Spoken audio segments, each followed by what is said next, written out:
Welcome to the Bonner Breakdown. The Bonner Breakdown is here for conversation, connection, and to find things to celebrate. So get your glass, cup, or mug ready as we celebrate with a cheers to the good report. In today's episode, we have Steve Johnson, who is running for District 1 Bonner County Commissioner. We discuss the changes in Bonner County over the years, his drive to run for commissioner, and what he wants to see happen in the future. You can find out more about this podcast at bonnerbreakdown.com. You can also support this program and get access to our hosts' afterthoughts from this episode on patreon.com/bonnerbreakdown. We hope that you enjoy today's conversation. All right, welcome to the Bonner Breakdown. I'm here today with Steve Johnson. Steve, it's nice to have you on the program. Thanks for coming on. Yes, well, thanks for having me. Yeah, awesome. So we are always looking for guests, and of course, you're running for county commissioner in the fall coming up here in the next couple of months. Less than 3 months. Yeah, so thanks for reaching out and coming on. I appreciate that. Thank you. Looking forward to our conversation today, but we always start off. We do two things. We always tell what is a good report, if a good report that you have, and then we'll give a little cheers to it, right? Like, let's celebrate the good report, okay? Good. So we'll do that. Do you have any good report? I know we talked a little bit earlier. Yes. Mm-hmm. Well, I've actually been thinking I've got two good ones. One is local and will be a little shorter. Lenny was inspiration for a thing we call the Help Shed at the little business that we have in Ponderay. And we had a couple pull up with a couple little kids, and they had Saks groceries. And they said they had got their first stimulus check, and they were both working, but they knew a lot of people weren't. So they spent part of their stimulus check, that $1,200, on groceries and brought them to the Help Shed. So come on. That was local people doing what we like. Yeah. Come on, that's awesome. And the second one is more on a national level. I'm not sure where, but an officer was next to the railroad tracks and saw a man in a wheelchair stuck trying to cross the tracks. Saw that there was a train approaching, jumped out of her car, ran over to him, tried to get him in the wheelchair, but I'm not sure if she got the wheelchair out of the way, but she got him off the tracks before the train came. So wild. Yeah. Yeah, man, that's so awesome. That's so awesome. It's good when you have people willing to do whatever it takes to help. Whether it's groceries or dragging somebody. Yeah, more often than we sometimes think. Yeah, I'd agree. My good report is I've got two older kids. They're 23, 21 years old. And they are both finally married. They both got married. I just got back from a giant trip, and we did this big, huge trip around, and they ended up, both of them getting married in a month. So pretty wild. My son just got married. We went down to Bend for that. So his name's Spencer. Congratulations, Spencer. Congratulations, Bailey. She got married the month prior. So, yeah, two older kids married. Congratulations to the new spouses. Yes, and yes, to you. yes. So we just say cheers. Yes. Cheers to the good report. All right. Well, like I say, it always tastes better together. All right, let's celebrating the good report. So, and I think it's awesome that some people brought over some groceries, and I think a lot of people who've been in need, they're more aware. I think so. Yeah. I think so. Yeah. Yes. Yeah. How long have you been doing that over at the Help Shed? This is our 4th year. What kind of made you want to do that? Excuse me, not the Help Shed. Oh, okay. We've been doing the shed business, selling these storage sheds for 4 years. But the Help Shed just happened last fall, I believe. It actually was in place before the virus started. Right. Yeah. You might have to help me on when that was. Mainly it like seems March. like it was in March, seems like. Yeah. So it was in place before that and being used, but especially when the virus came, then we got these wonderful people. Lots of wonderful people, but one of the most wonderful people is a group of ladies from the Methodist Church, and they're the ones that do the meal once a week when the church is open. But now that the church is not open, then they bring their meals and their sack lunches. Wow! Every Thursday. In fact, today was so the day. Great. Yeah, that's so great. And if people want to go back, you can Look, I do have an episode with Lenny. Oh. Right at the beginning of COVID's lockdown, and we did it over phone. Oh. And so it's a Zoom call that we did, and so you can check that out. It was good. And so you've been doing give us a little history. Give us a little background. Kind of where are you from? When did you come to Idaho? Are you from Idaho? What's your story? My family and I moved to Idaho when I was 8 years old. Wow. So that's been 62 years ago. Okay. In 1957. Mom and Dad bought the 80 acres with buildings for $3,700. Wow. Total. There was probably twice that much timber on the place. We're at the end of Beers Humbird Road. Okay. So I grew up there, and my three brothers, and Mom and Dad passed away some time ago, and my three brothers and I want to keep it as one unit, so we've agreed to how we want to do it and not want to divide it up. So, so we raised, we've got a little herd of beef cattle, and we've had lots of different critters on the place. The kids were all in 4-H, and now the grandkids. So, Okay. Yeah. And then Marguerite and That's I, awesome. went to grade school together at Coquilala at Southside Elementary, graduated from high school together, had our four kids. The oldest three, we were living in Oregon for a few years, and we went through the state of Oregon and adopted our oldest three at the same time. They were 1, 2, and 3 years old at the time. Wow.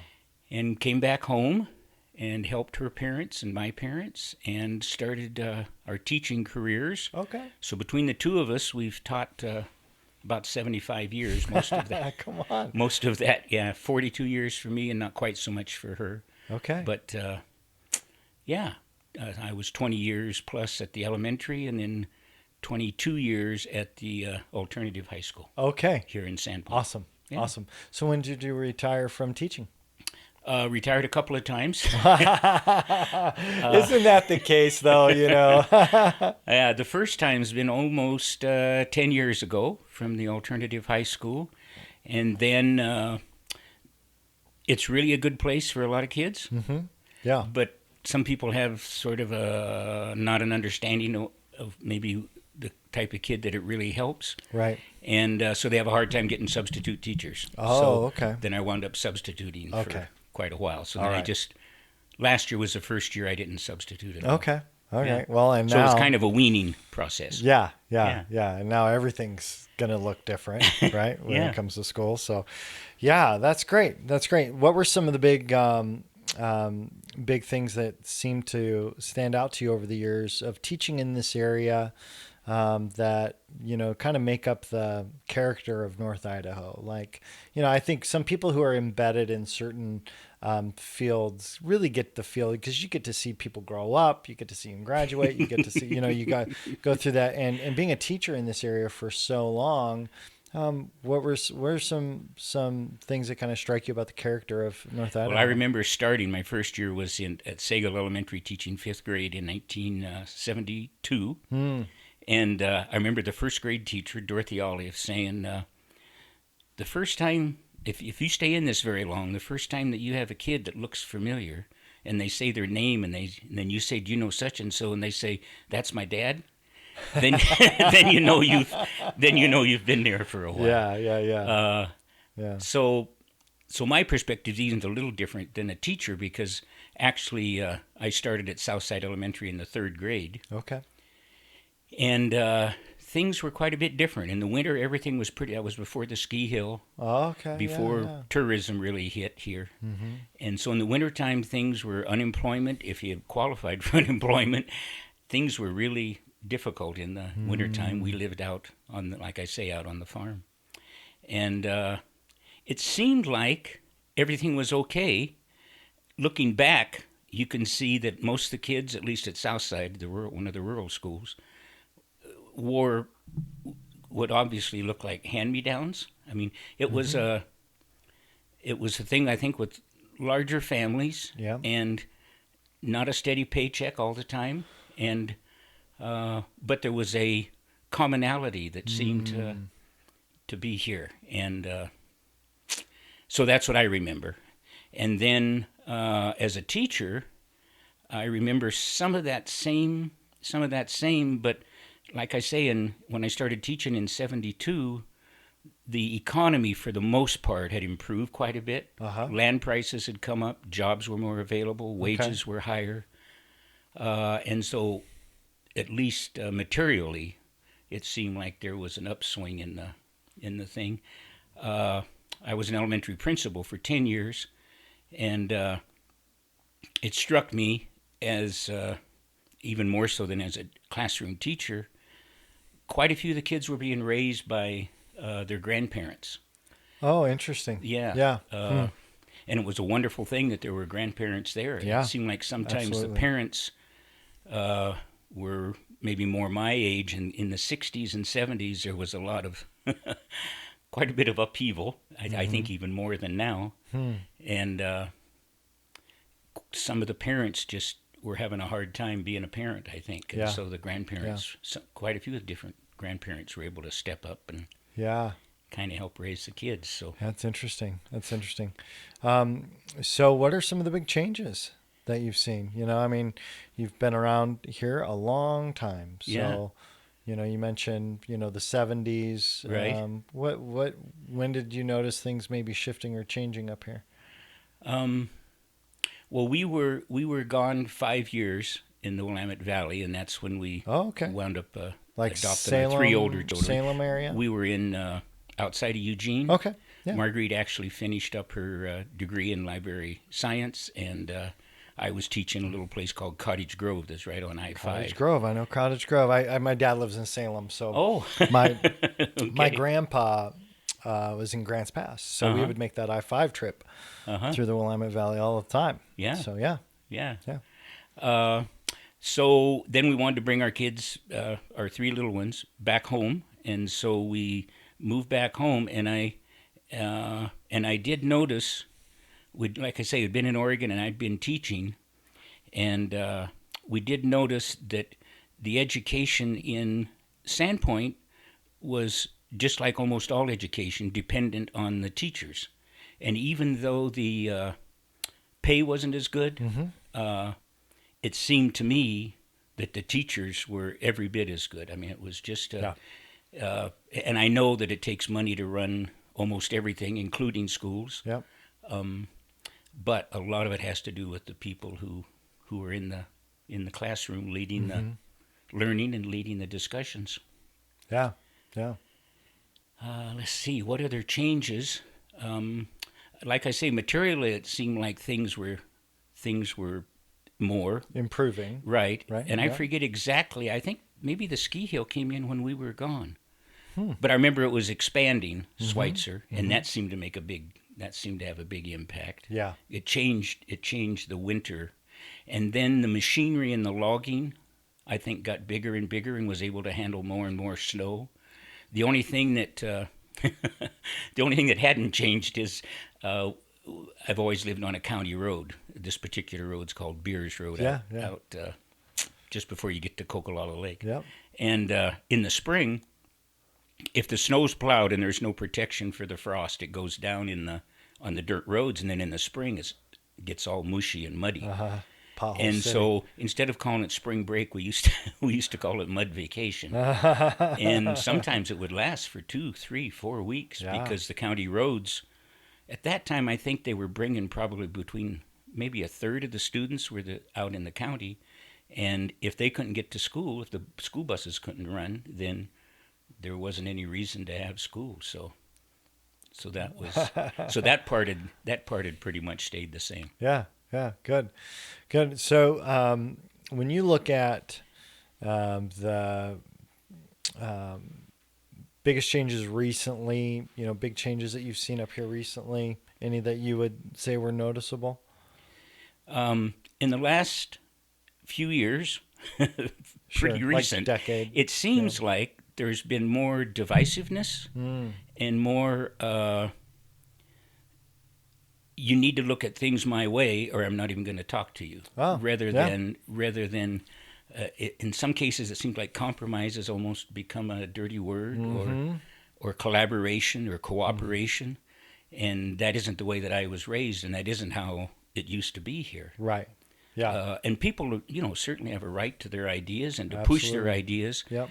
But then to have somebody that has a different idea, not to treat them with respect, that's one of the things that I think bothers me the most about some recent developments. Yeah, absolutely. And it's interesting because oftentimes we choose not to have the conversation that actually would solve the problem. Yeah, right. Exactly. Like, oh, there's a solution out there. We just need to actually take the time to talk about it and figure that thing out. All right. So you're running for county commissioner. Tell me kind of what's your kind of driver? Why did you choose to do that now? Have you ever ran for office before? I have. I've run several times. Like I say, this has been home since 1957, even though we were gone for a few years to Oregon. Sure. It was still home. Yeah. And so I actually, Marguerite, I actually live on the farm that I was raised on there. Yeah. And it's been home, and this divisiveness thing almost feels sometimes like an invasion of home. It's like people have come in, and I know there have to be changes and there have to be new people, Sure. and most of the new people are just great. Yep. But it seems like there's a number of them that it's my way or the highway kind of thing, and we're either going to sue you, or we're going to blackball you, or we're going to do something if you don't see it our way. And so that's been probably my main driver, that I don't like that, and I'd like to help unify and bring it back to where I think it should be. Okay. What does that look like? What I mean? The first thing it looks like is one government agency does not sue another. I just don't believe that. I don't think that the county should have sued the city and in effect sue the festival at Sandpoint. I think there was a lack of, in my opinion, good faith negotiation and what can we do different and how Sure. would we arrive at a reasonable solution. Sure. So that's one of the hot buttons for me. Okay. Yeah.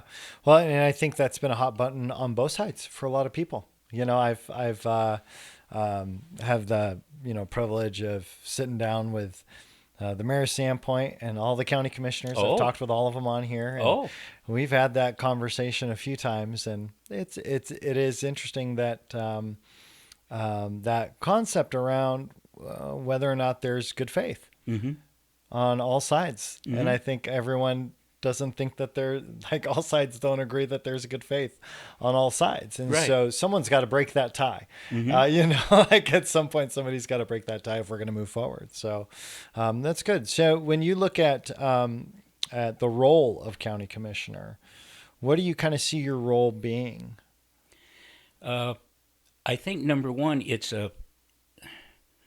more serious than cheerleader, but a cheerleader for the good that's happening in the county, for law enforcement and for the first responders and for the teachers and for the people that are transitional housing, for people that are their intentions are to make this a better place. And it's a beautiful place. It's a paradise, but there's improvements that can be made, and those people, and it seems like there's a lot of people working to make the improvements. And I think commissioners, and I know that there are certain responsibilities, but then there's things you can do beyond the responsibilities. One thing I like about the head of Road and Bridge, a guy named Steve Klatt that I went to high school with, he writes a weekly or a monthly, or he writes in the newspaper things that have been progress on the Road and Bridge department, and sometimes he congratulates certain workers or foremen or something.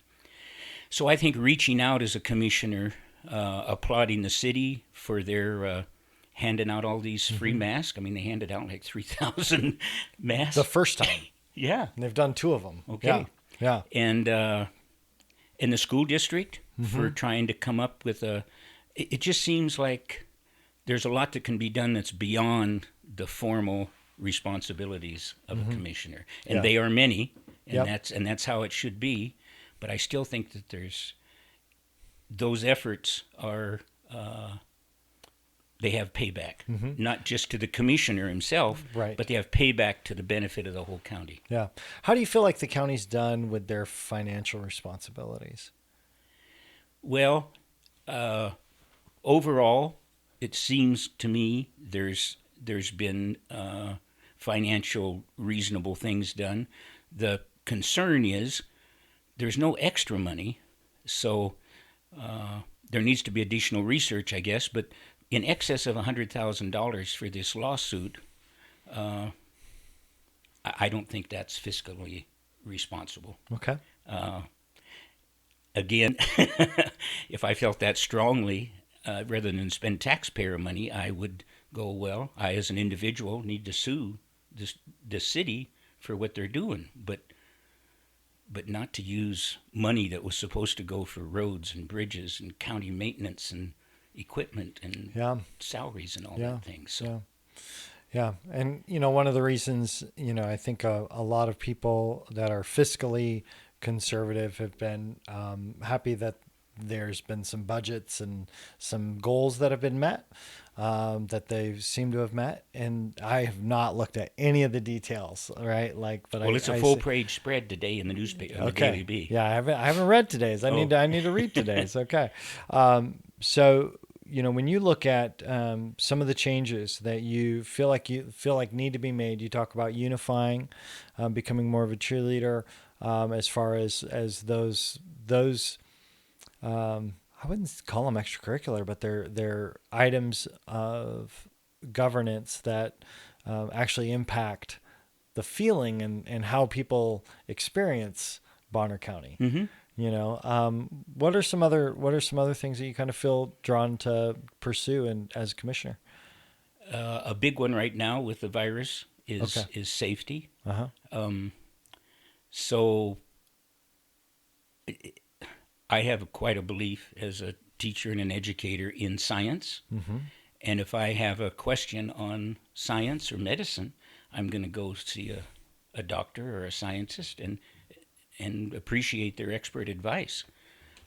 If I have a question on a used car, that's different, but but not with science. Yeah. So I think as a leader, as a county commissioner, that needs to be put out as this is how we approach the virus or any other health-related issue or science issue, pollution, whatever it might be, that we respect the people at Panhandle Health District, we respect the doctors, we respect the medical people, and we might not blindly follow them, but those are experts, many of whom have spent decades, sometimes their entire life, learning about these things. So that would be a priority for me, is to convey that respect and guidance. Yeah, good. When you look at the campaigning process, what are you looking forward to the most? Like what do you look forward to with campaigning for county commissioner? November 3rd and a victory. Okay. That's a great answer. That's solid. I like that. The lead up is amazing because to get acquainted, we all have well, I should know about all of us. Most of us have families and we have obligations, and a lot of us are still working, and there's all those daily things. And then for people to take the extra step and say, there's something beyond my immediate self that is also important, and I can't give up one to do the other, but I can do something. Okay. And so people, mine is a very low budget campaign effort, and so everybody's a volunteer, and it's just it's kind of not reassuring. It's an affirmation kind of people willing to do things that they aren't required to do. Okay. Yeah. For the common good. What's the thing that you're most not looking forward to? I have a real problem with optimism. It's maybe a genetic defect. My dad was a real positive person. My mom's a real positive person. So we just, I think I don't have that gene or something. Okay, good. That's great. Yeah. I hope it's not a hide my head in the sand kind of thing, Yeah, but it's something that I just don't spend much time on. Give me a little bit, and maybe I'll come up with something. No worries. So one of the big issues that seems to be coming up, and there was a change in the kind of the course of code with RV on lots and as residences, and seems like we've got a housing issue here in our region. And obviously you've, building the sheds, you probably have some conversations with people about housing situations, housing issues. What do you kind of see as being the biggest issue right now as far as housing goes? Affordability. Yeah. It's just, I really don't know how people can save fast enough to afford a lot, or especially a lot of people want 5 acres. They want a log cabin on 5 acres with a shop. Bless their heart. That's what I and a creek running through it, and it just you're looking at you're looking between $50,000 and $150,000 for 5 acres, and how can they do that? But most people are not out there, I guess, looking for that. But it's still an affordability issue in town, because I just don't know. When I was teaching in the summertime, if I wasn't taking classes, I would build houses. And so we built really nice houses on a nice lot, and we were able to sell them for like $150,000. Well, it's pretty much double that now. Yeah. And it's and I don't think that wages have caught up with that. Have caught up with that. Even with both people working sometimes. Yeah. Well, the demographics of Sandpoint is changing pretty rapidly, and we've seen the Department of Labor put out recent statistics showing that Bonner County is the fastest growing retirement county in the state. And so we've got a huge influx of people that have cash and that are retiring into the most beautiful landscape on the planet. Yeah. And I'll say that, hands down. I mean, I've traveled quite a bit. I've seen awe-inspiring things, but like to live here is pretty awesome. To cross that bridge with a little snow on the mountain and a train going across the train bridge. Yeah, it's like a portal to heaven. It's beautiful. So with that, with the change in the demographics, do you have any ideas on solutions for how do we start creating affordability? Any ideas on that? Well, I remember going to a teachers convention in Squaw Valley, which is a pretty high end, the immediate area, as a ski resort kind of place. And excuse me here. Yeah, no worries. And right outside of Squaw Valley, I think it's called Haley, there's some little towns, kind of like Kootenai and maybe Ponderay, that are full of single wide trailers, and that's where the people who work have to live. So I don't know how you turn a $50,000 lot into something that's affordable. That's a tough one. I think you can encourage wages, but commissioners really don't have any direct power. One thing I think we can do, since I'm an educator, I've got kind of a thing about education. That's good. Is most companies, I believe, that are up and coming and viable, value education for their people, especially their mid-management and management people. And one of the first things they look at, and I've been told by real estate people, and I think I've personally observed, is they want to know what kind of education will my kids, if I decide to relocate here, be it Quest or Lighthouse or whoever. That's a big deal. Are my kids going to get a good education here? And so, again, even though commissioners do not have a direct impact on that, things that commissioners could do extracurricular, as you said, Sure, I yeah. think could. There's a better word than that, I think. I'm sure there is. Yeah. Would be a beneficial long term. Yeah. Uh, Yeah. Short term, I don't know if there's any golden things unless there's some opportunities and grants. Evidently, part of Yeah. transitional housing. Yeah, part of is- what we do. Yeah. Yeah. Yeah. Well, and transitional housing is interesting because it's short term, and it's going from homeless to either a full-time rental or owning. And I think that one of the ideas that I had a conversation with someone at the county just recently was to identify the top 3 places to begin changing zoning, so that you could squeeze more houses into some areas of that would allow for a little more density. Because when you look at the issue of affordability, we look at the price of the land. Well, how can we reduce the price of the land? Well, we might have to have less land. Might have to shorten up or bring some sizes down a little bit and create some, whether it's a public utility district or different things like that, ways to develop that can bring the overall costs down tremendously. We don't have an appetite for that up here at this time. Not yet. But that's right, because you can encourage it. I think so. You can encourage it, and it doesn't And I have to think look like especially- Post Falls. Right. And I think especially if it's encouraged and it shows families moving in with kids and long-term looking ahead in the future, and they realize these are just not transient people that are going to cause a bunch of trouble.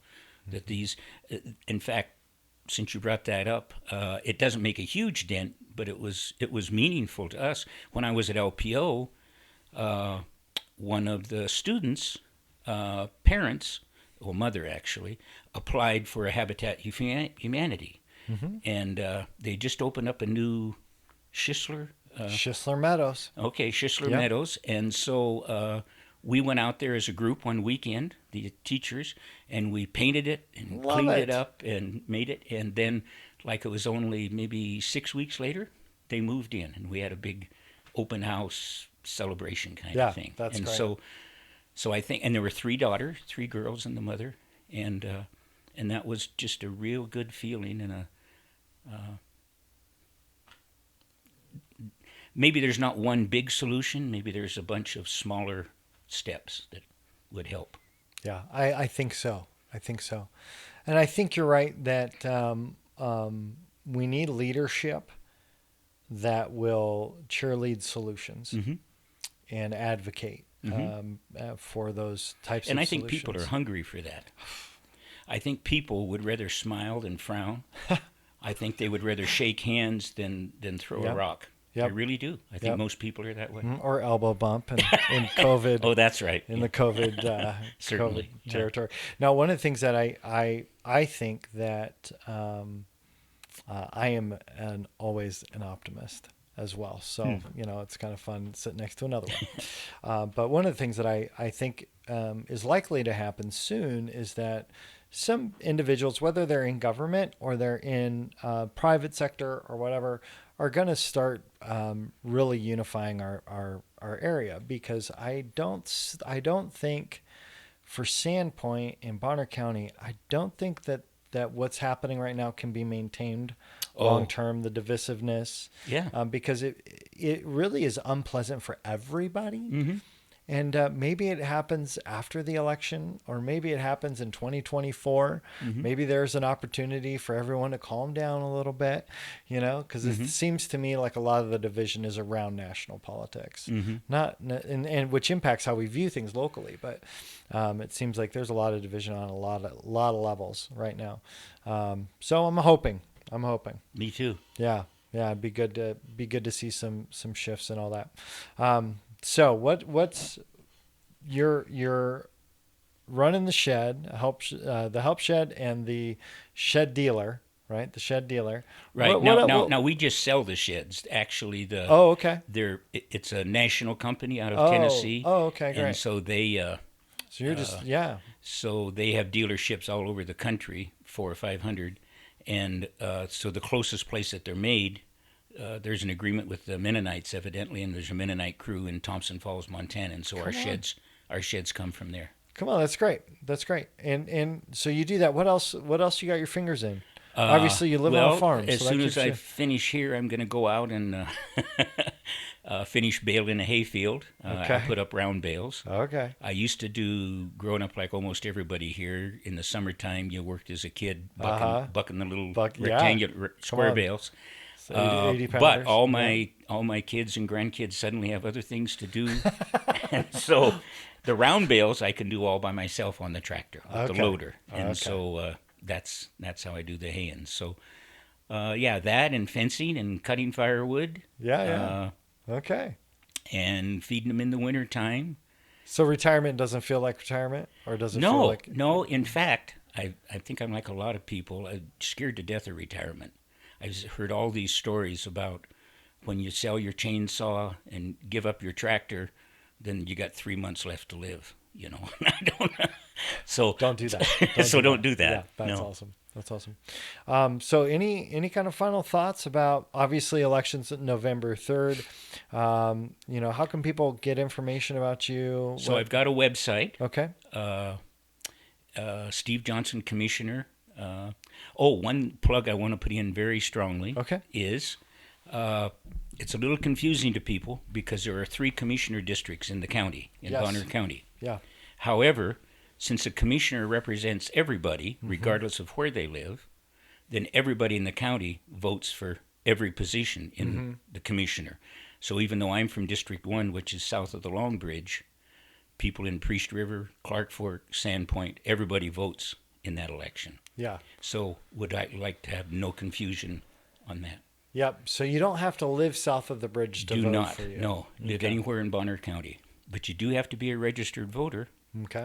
And fortunately, I think we've got a real good elections department here who actually want as many people as possible to be involved and voting. So, website will be in the links below on the show. So on the show notes. Thank you. We have, whether it's Facebook, YouTube, or they listen to it on a podcast, we put all the information in the show notes so they can, if they're curious, they can click on the link.